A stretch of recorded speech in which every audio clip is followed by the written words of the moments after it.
আসসালামু আলাইকুম। কেমন আছেন সবাই? আশা করি সবাই ভালো আছেন। রামপাল মোংলা বাগেরহাট ৩ সংসদীয় আসন নাকি থাকবে না। প্রথমেই বলতে চাই যে ইসি যেই সিদ্ধান্তটা নিতেছে সবচাইতে খারাপ একটা সিদ্ধান্ত। চাইলেই একটা আসন চাইলেই একটা আসন নস্যাৎ করে দেওয়া যায় না। ভাগ করে দিয়ে দেওয়া যায় না। এইটা ইসিকে বুঝতে হবে। এই বাগেরহাটে রামপাল মোংলায় ভোটার আছে সর্বমোট ভোটার প্রায় ২ লাখের কাছাকাছি। প্রায় ২ লাখের কাছাকাছি ভোটার এবং ২টা উপজেলা নিয়ে গঠিত এবং এইখানে শত শত সফল লোক এবং বাগেরহাট একটা ঐতিহ্যবাহী জায়গা। এখান থেকে একটা আসন কিভাবে ইসি কমানোর কথা বলে আমার মাথায় আসে না। এমনিতেই দেশের উন্নয়ন হচ্ছে না। প্রত্যেকটা ইউনিয়ন, উপজেলা, জেলা, বিভাগ প্রত্যেকটা জায়গায় এমনভাবে দুর্নীতি ঢুকে গেছে যে রাস্তাঘাট, স্কুল, কলেজ, হাসপাতাল, ক্লিনিক, কমিউনিটি কোনোটাই ঠিক মতন পরিচালিত হচ্ছে না। সেইখানে যদি ইসি একটা সিদ্ধান্ত নেয় যে বাগেরহাট ৩ রামপাল মোংলা সংসদীয় আসন থাকবে না, এটা তো কোনোভাবেই মেনে নেব না।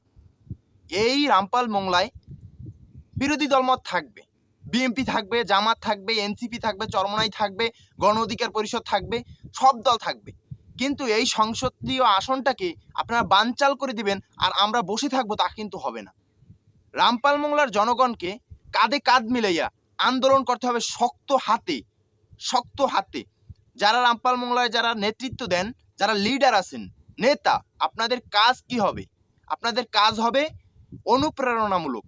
আপনারা এই যে কথাটা বলছি ইসি, এই যে কাগজে কলমে দেখলাম যে রামপালরে দিয়ে দেবে বাগেরহাট ২ এর ভিতরে শেখ মঞ্জুরুল হক রাহাত, এম এ সালাম এদের ভিতরে, আর হলো যে মোড়লগঞ্জের ভিতরে দিয়ে দেবে হইল গিয়া মোংলা উপজেলাকে। ২টা উপজেলা ২টা আসনে ভাগ করে দেবে। এটা তো মেনে নিব না। কারণ এমনিতেই দেশের উন্নয়ন হচ্ছে, এমনিতেই উপজেলা রাস্তাঘাট এত পরিমাণে খারাপ, প্রত্যেকটা মানুষের দুর্ভোগের শেষ নেই। তার উপরে যদি আবার বলে যে সংসদীয় আসন ভাগ করে দেবে, তাইলে তো থাকাই লাগে না। আপনারা বলতেছেন যে এই জায়গার আসন কমাইয়া আপনারা গাজীপুরে নিয়ে আসনটা দেবেন।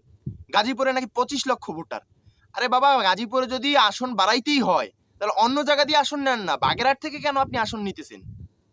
স্পষ্ট ভাষায় রামপাল মোংলার জনগণকে সাথে নিয়ে কাঁধে কাঁধ মিলিয়ে রামপাল মোংলার যারা নেতৃত্ব দেন, বিএনপি, জামাত, চরমনাই, এনসিপি, সবাইকে চরম আন্দোলন করতে হবে। যদি সত্যি সত্যি এই আসনটা যদি বানচাল করার চেষ্টা করেন কিংবা ভাগ করে দেওয়ার চেষ্টা ইসি করেন, তাহলে আমাদের আন্দোলন করতে হবে। কারণ এই আসন আমরা কোনোভাবেই নস্যাৎ করতে দেব না, ভাগ করে দিতে দেব না।